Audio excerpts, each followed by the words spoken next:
नमस्कार. आज आपण ज्या औषधाबद्दल बघणार आहोत त्या औषधाचं नाव आहे अँटीमोनियम टार्टारिकम. नावाप्रमाणेच हे औषध 3 वेगवेगळ्या घटकांपासून बनवलेलं आहे. एक आहे अँटीमनी, दुसरं आहे पोटॅशियम आणि तिसरं आहे टार्टारिक ॲसिड.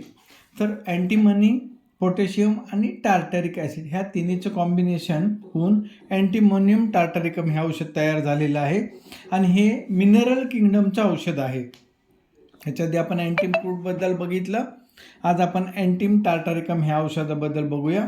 या औषधाच्या सर्वसाधारण लक्षणांमध्ये या औषधाचा परिणाम म्युकस मेम्ब्रेन, स्किन, श्वासनलिका, फुफ्फुसे, हृदय, रुधिराभिसरण म्हणजे ब्लड सर्क्युलेशन, श्वासोश्वास म्हणजे रेस्पिरेटरी सिस्टीम, जठर आतडी म्हणजे स्टमक, इंटेस्टाईन, झोप, कंबर व त्वचा यावर होतो. जीवनशक्ती क्षीण झाल्यामुळे अशक्तपणा वाढत जातो, गुंगी येऊ लागते, घाम खूप येतो, इंद्रिये शिथिल होतात, कफ श्लेष्मा खूप होतो, हातापायांना कंप होतो, मुलांना सारखे घेऊन हिंडवावे लागते पण ती स्पर्श करू देत नाहीत, त्यांच्याकडे पाहिलेले त्यांना खपत नाही, अस्वस्थता असते, मुलांमध्ये आचके देतात, ताटपणा, जडपणा असतो, ओझे ठेवल्याप्रमाणे वाटते. विशेषतः वृद्ध इसम आणि मुलांसाठी हे खूप चांगले औषध आहे. बरेच विकार हे पचनक्रिया बिघडल्यामुळे उत्पन्न होतात. वेदना ह्या ठुसठुसणे किंवा हुळहुळेपणासारख्या असतात किंवा कापल्यासारख्या वेदना होतात. तहान लागत नाही. कांजण्या किंवा गोवर व्यवस्थित जर उगवले नाहीत तर त्यामुळे होणारे परिणाम ह्या औषधाने कमी होतात. अनेक विकार होण्याच्या अगोदर जांभया येऊ लागतात किंवा मुले केविलवाणीपणे रडतात. तानी मुले अंगावर पिता पिता गुदमरल्यासारखे वाटून प्यायचे सोडून देतात. राग व चिडखोरपणामुळे उद्भवलेले शारीरिक आणि मानसिक विकार. रागामुळं किंवा चिडखोरपणामुळं शारीरिक व्याधी असो नाही तर मानसिक व्याधी असो त्याच्यावर हे एक उपयुक्त औषध आहे. देवी टोचण्याची लस आहे देवीची, ती टोचल्यानंतर जर काही साईड इफेक्ट झाले असतील आणि थुजा आणि सिलिका हे दोन्ही औषध देऊन जर त्याचा उपयोग झाला नसेल तर अँटीम टार्टारिकम नक्कीच काम करते. विशेषतः लसीकरण केल्यानंतरची जी लक्षणं आहेत त्याला होमिओपॅथीमध्ये प्राथमिक औषध बॅड इफेक्ट ऑफ वॅक्सिनेशनसाठी थुजा व सिलिका हे 2 औषधं आहेत. पण थुजा आणि सिलिका ह्यांनी जर काम नाही केलं तर अँटीमोनियम टार्टारिकम निश्चित काम करते. मानसिक लक्षणांमध्ये कणणे, केविलवाणी रडणे, विकारांविषयी बेफिकिरी किंवा संत्रस्त असणे, दिवसा आनंदी आणि संध्याकाळी घाबरटपणा किंवा चिंता वाटते, विकार बरे होण्यासंबंधी निराशा असते, सारखं एकटं राहावं असंच वाटतं, कुणी येऊन त्रास देऊ नये अशी इच्छा असते, डोळे मिटल्याने शुद्धीनाशी व्हावंच लागते, एकटे असण्याची भीती ह्या लोकांमध्ये असते, वातामध्ये बडबड करत असतात, जवळ असलेल्या माणसाला धरून ठेवतात, अनेक विकार होत आहेत अशी तक्रार सारखी या लोकांची असते, डोक्याला पट्ट्याने बांधल्याप्रमाणे वाटून दुखते, भणभणल्यामुळे निजणे भाग पडते, थंड हवा गार पाण्याने धुतल्याने किंवा हालचालीने डोक्याचे त्रास बरे वाटतात, उशीवरून डोक्यावर उचलायला गेले की चक्कर किंवा घेरी आल्यासारखे वाटते, घेरी व गुंगी आलटून पालटून येत असते, कपाळात सारखं गोळा बसला आहे असं वाटत असते, खोकताना डोके हलते, डोळे फुफ्फुसाच्या विकारात डोळे पुढे आल्यासारखे वाटतात किंवा डोळे वटरल्यासारखे दिसतात, पापण्या पूमुळे चिटकतात, डोळ्यात पाणी तरंगत असते, डोळे दाबावेसे वाटतात, डोळ्यापुढे काजवे चमकत आहे असे वाटते, एक डोळा उघडा व दुसरा मिटलेला असतो, डोळे अर्धवट उघडे असतात, नाकामध्ये फुफ्फुसाच्या वेळी किंवा फुफ्फुसाच्या विकारात नाकपुड्यासारखे हालत असतात, सर्दी खूप शिंका येतात, नाक वाहत असते, नाकातून रक्त येते व ते लवकर थांबत नाही, म्हणजे ब्लिडिंग टेंडन्सी आहे. एपिस्टॅक्सिस झाल्यानंतर नाकातून रक्त आल्यावर ते लवकर थांबत नाही, चेहरा बसलेला असतो, फिकट लाल गाल असतात किंवा निळसर असतात, चेहऱ्याच्या स्नायूंना आचके बसतात, चेहरा फुगीर दिसतो, गार घाम चेहऱ्यावर येत असतो, तोंडामध्ये जिभेवर चिकट पांढरा थर जमतो, पण हा थर अँटिमक्रूड इतका घट्ट नसतो. त्यामध्ये जिभेच्या कडा लाल असतात. जिभेवर मधून मधून तांबड्या पुटकुळ्या आलेल्या दिसतात.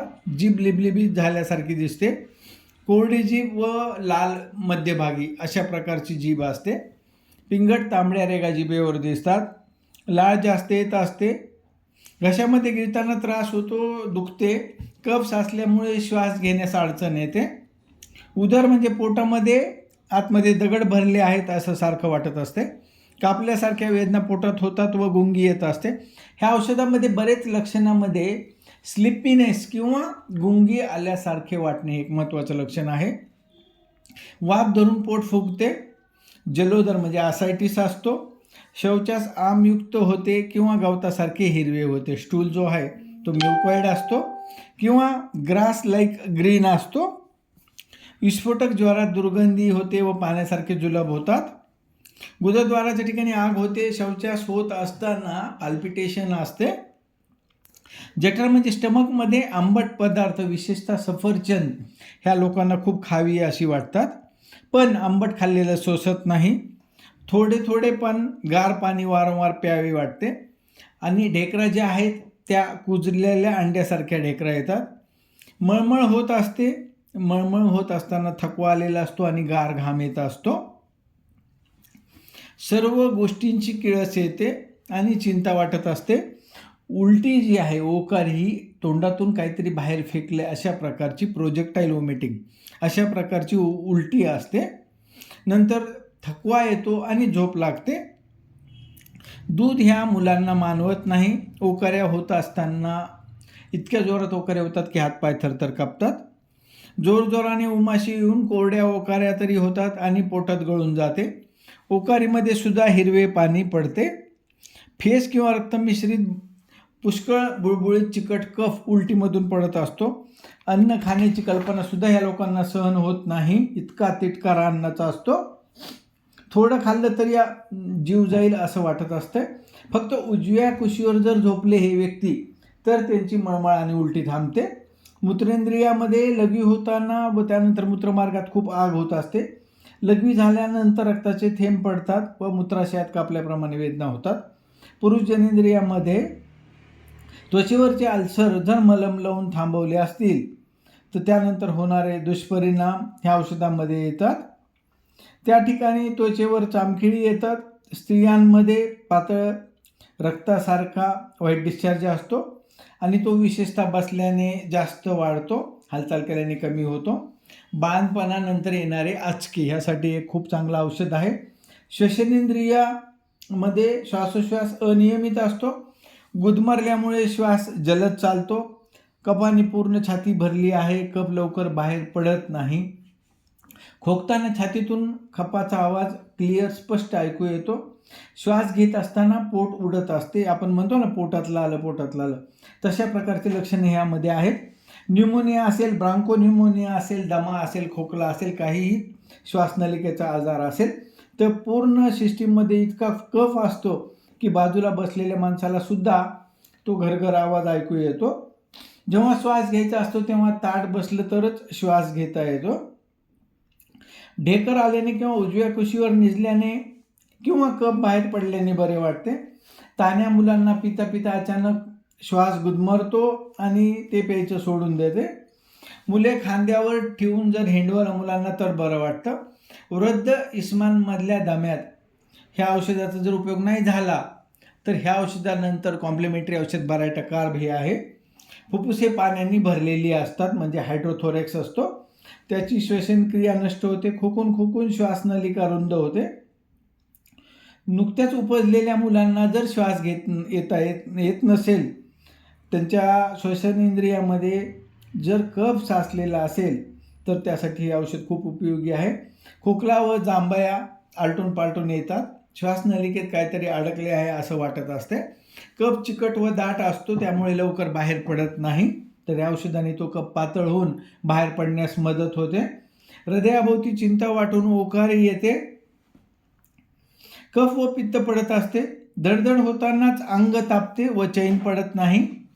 नाडी अशक्त, जलद आणि रक्तवाहिन्यात गार वाटते. पाठ कंबरेत ठणका लागतो व तो उचलताना जास्त होतो. हालचाल केल्याने उमाशी येऊन घाम येत असतो. गुदामागील हाडावर ओझे ठेवल्यासारखे वाटून त्याला ओढ लागते. मणके एकमेकावर घासत आहेत असं वाटत असतं पाठीमध्ये. हातपाय खांद्यापासून बोटापर्यंत डावा हात दुखत असतो. हात कापतात आणि अस्वस्थ असतात. पायावर जेलयुक्त सूज असते. पिटिंग इडिमा असतो पायावर. बसल्यावर पाय बधीर होतात. झोपेत व जुलाब होताना हातापायांना आचके येतात. बोटे गार निर्जीव लागतात. चालताना पोटऱ्यामध्ये ओढ लागते.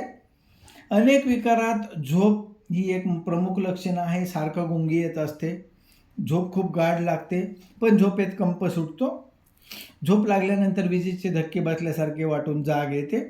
हातपाय पोटाशी घेऊन निजणारे व्यक्ती. पाठीवर डावा हात डोक्याखाली घेऊन निजणे. झोपेत डोळे उघडे ठेवून किंचाळणे व त्यावेळेस अंगाला कंप सुटतो. भरपूर गार व चिकट घाम येत असतो. घाम आल्यानंतर अशक्तपणा वाटत असतो. अंग इतके तापते की अंथरूण नकोसे वाटत असते. सल्फरच्या पेशंटला सुद्धा अंथरूण नको वाटत असते पण त्यांना अंथरुणाची ऊब सहन होत नाही. तर ह्यांचे अंग इतके गरम असते की यांना अंथरूण नको वाटते. सर्व अंगाला शहारे येऊन कंप सुटतो. अंग कडक झाल्यासारखे वाटते. हृदयातून उष्णता येते. पाळीच्या अगोदर गार मुंग्या आल्यासारखे वाटत असते. त्वचेवर देवीसारखे वेदनायुक्त फोड येतात. विस्फोटक ज्वरात जर व्यवस्थित पुरळ आले नाहीत तर ते या औषधाने येतात. या औषधामध्ये खोलीच्या उष्णतेने, पांघरुणाच्या उभेने किंवा हवेतल्या गरमीपणामुळे, रागामुळे, निजण्याने, सकाळच्या वेळी किंवा जास्त खाण्याने, थंड हवेने, दमटपणाने, दाबल्याने किंवा बसून उठताना किंवा खाली बसताना, आंबट पदार्थामुळे आणि दूध ह्या गोष्टीमुळे आजार वाढतो. ह्या लोकांना जर कफ पडला तर बरे वाटते. उजव्या कुशीवर निजल्याने बरे वाटते. सावकाश हालचाल केल्याने बरे वाटते. ढेकर आला तरी बरे वाटते. ताट बसल्याने बरे वाटते आणि ओकारी झाल्याने एक त्रास कमी होतात. तर आज आपण बघितलं अँटीमनीम टार्टारिकम, जे की कॉम्बिनेशन आहे अँटीमनी, पोटॅशियम आणि टार्टारिक ॲसिड ह्या तिन्हीचं. तर हे लक्षण आपण बघितले. अगदी एकदम चांगलं औषध आहे हे श्वसनेंद्रियावर. पुढे याच्यात आपल्याला कोणतं औषध बघायचं कृपया कॉमेंट करून सांगा. धन्यवाद.